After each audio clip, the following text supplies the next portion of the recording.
আসসালামু আলাইকুম আপুরা ভাইয়েরা, কেমন আছেন সবাই? আশা করি সবাই ভালো আছেন। তো প্রতিদিনের মতো আরেকটি নতুন ব্লগ নিয়ে আপনাদের সামনে আসলাম। ফারহান আক্তার মুন্নি ব্লগে সবাইকে স্বাগতম।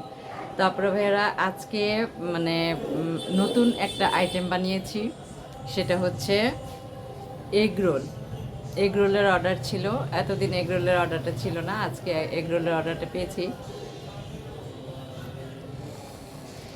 তো এখন আমি সব রেডি করে ফেলছি। এখন মানে বাইরে যাব অর্ডারগুলি। ভাইয়েরা, ভিডিওটি দেখতে থাকুন সবাই। আর হলো, যারা যারা সাবস্ক্রাইব করেন নাই, অবশ্যই আমার ভিডিওটি একটা করে সাবস্ক্রাইব করবেন। আর হচ্ছে ভিডিওটি লাইক দিয়ে দেখা শুরু করবেন, আর কমেন্টের মাধ্যমে জানাবেন ভিডিওটি কেমন হলো। ইলু ডাকে কেঁদে হতো, ফোন দিতেছে। ভিডিওটি লাইক দিয়ে দেখা শুরু করবেন। তো একটু লং খাই। আমার মানে হ্যাঁ, ও দিয়ে আমার ফোন দিল। তো একটু লং খাচ্ছি, আমার প্রতিদিনের অভ্যাস একটু লং খাওয়া আর এলাচ খাওয়া। তো এটা খেলে আমার কাছে ভালো লাগে, এটা মুখে দিই। তো আপনার ভাইরা, দেখতে থাকুন ভিডিওটি। আর হলো গিয়ে দেখি বাইরে যাই সন্ধ্যায়। আজকে আমার ভালো লাগা, তারপর হচ্ছে আমার মানে খারাপ লাগার যেসব মুহূর্তগুলো, ভালো লাগার মুহূর্তগুলো, সব কিছুই আপনাদের সাথে শেয়ার করব। তো পাশেই থাকুন, দেখতে থাকুন ভিডিওটি। আর অবশ্যই কিন্তু সাবস্ক্রাইব করবেন, সাবস্ক্রাইব করতে ভুলবেন না কিন্তু আপুরা ভাইয়ারা। আর হলো, লাইক দিয়ে ভিডিওটি দেখা শুরু করবেন। তো চলুন যাই বাহিরে, দেখি কি কি দেখা যায় আজকে। তো আল্লাহর নাম নিয়ে বের হই।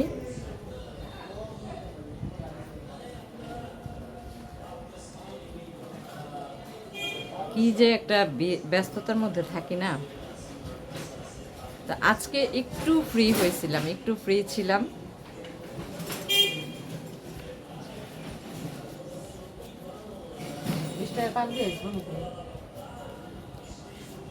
আজকে একটু ফ্রি ছিলাম।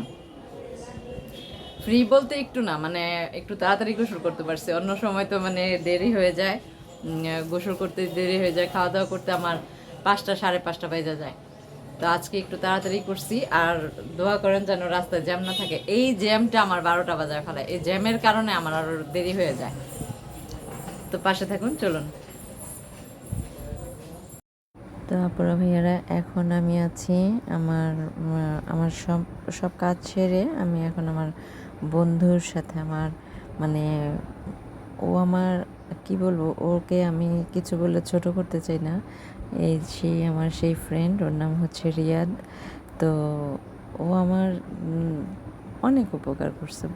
আমি ওকে কিছু বলে ছোট করব না, তবে ওকে আমি ধন্যবাদ দিয়েও ছোট করব না। তো যথেষ্ট ভালো মনের মানুষ ও। রিয়াদ, তারপরে হচ্ছে আমার আরেকটা ফ্রেন্ড আছে কান্তা। তো ওদের সবার সাথে আমি আপনাদের সবাই ওদেরকে পরিচয় করায় দিব। তো ও আমাকে আজকে চা খাওয়াইলো, আরও অনেক কিছু খাওয়াইছে।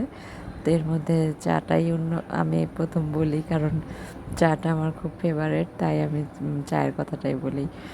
তো আমি খাইলাম দুধ চা, আর ও খাইল লাল চা। লাল চা তো আমি খাইতেই পারি না।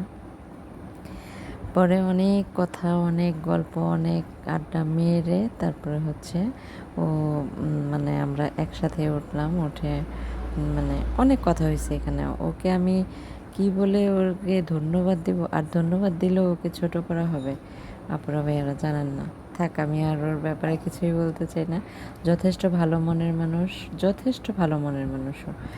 তো আপুরা ভাইয়েরা, রাত হয়ে গেছে, ও চলে গেছে। তো এখানে আমি ভাবলাম যে একটু ভিডিও নিই। আমি এখন আছি রাজু কমার্শিয়ালের পেছনে। এটা হচ্ছে ফরিং আছে একটা, ফরিংয়ের শপিং মল। ওই ফরিংয়ের সামনেই আছি আমি। তো এখানে দেখেন, আমি এত অবাক হয়ে গেছি এখানটায় এসে।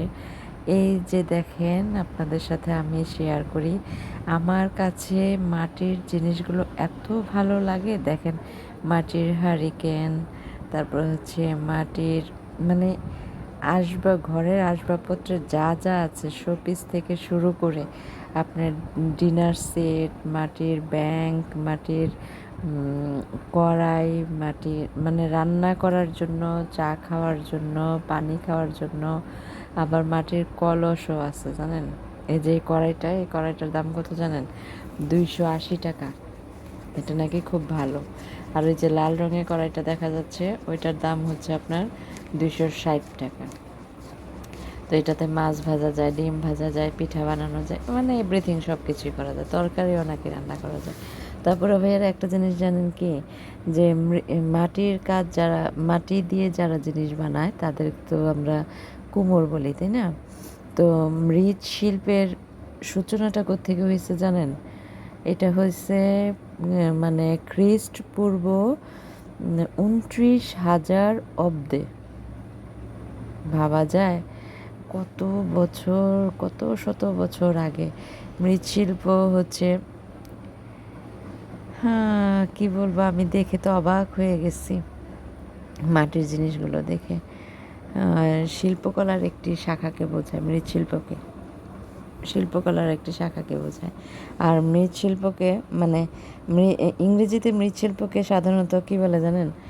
পটারি, পটারি বা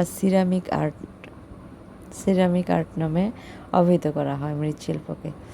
আর হচ্ছে মৃৎশিল্পের প্রথমে যখন মৃৎশিল্পটা শুরু হয় 29,000 অব্দে, তখন খ্রিস্টপূর্বে, তখন মানে প্রথমে কি হইতো, মাটির পাত্র তৈরি করতো, মাটির পাত্রের মধ্যে মেবি খাওয়া দাওয়া করতো। আর এই যে ঘোড়ার যে ইটা দেখতেছেন, এই যে আমি হাত দিয়ে ছুঁয়ে দেখলাম, এইরকম একটা কিন্তু আছে সোনারগাঁতে। সোনারগাঁতে আপনারা গিয়েছেন কিনা জানি না, আমি গিয়েছিলাম। তো এখানে বিশাল বড় একটা মানে মূর্তি, তারপরে হচ্ছে ঠেলা গাড়ির মতো আছে, মানে সেম এটা আর কি, ওই সোনারগাঁতে বড় একটা। তো দেখে আমার খুব ভালো লাগছে। আর মাটির জিনিসগুলো তো অসাধারণ। আর এই পুতুলগুলো দেখে কি মনে হইতেছে বলেন তো, ছোটোবেলায় এই পুতুলগুলো দিয়ে কত পুতুল বানায় খেলছি, মাটি দিয়ে এরকম ছোট ছোট পুতুল বানাইছি। তারপরে ভাইয়ারা আপনারাও মনে হয় আমার মতো এরকম পুতুল বানিয়েছেন, তো কমেন্টের মাধ্যমে আমাকে জানাবেন। এই পুতুলটা দেখে আমার একদম ছোটোবেলার কথা মনে পড়ে গেছে, বিশ্বাস করেন।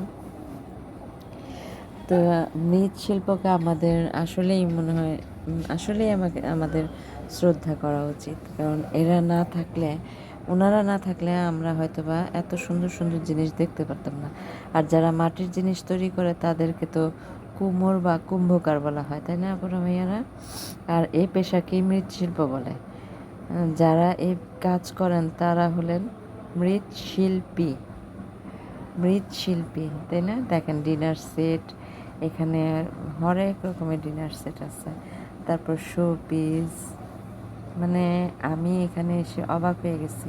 আমি একবার মানে মাটির এইরকম মৃৎশিল্পী দেখছিলাম সোনারগাঁও এখানে গিয়েছিলাম। আমি স্কুলে জব করতাম, তো ওখান থেকে আমাদের স্কুল থেকে পিকনিকে নিয়ে গিয়েছিল। তো আমি ওই পিকনিকে যে আমি ওখানে মাটির কুমোর পাড়া দেখছি, কুমোর পাড়া বলে ওইটাকে।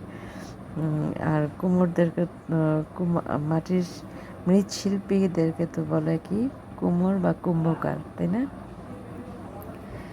তো আমি এগুলো দেখে একদমই অবাক হয়ে গেছি। দেখেন কত সুন্দর সুন্দর জিনিস, মানে রং বেরঙের এত মগগুলো অসাধারণ মগ। তারপরে হচ্ছে যে ভর্তা বানায়, ওইটারে কী যেন বলে একটা ভুলে গেছি, ভর্তা বানায় ওইটা।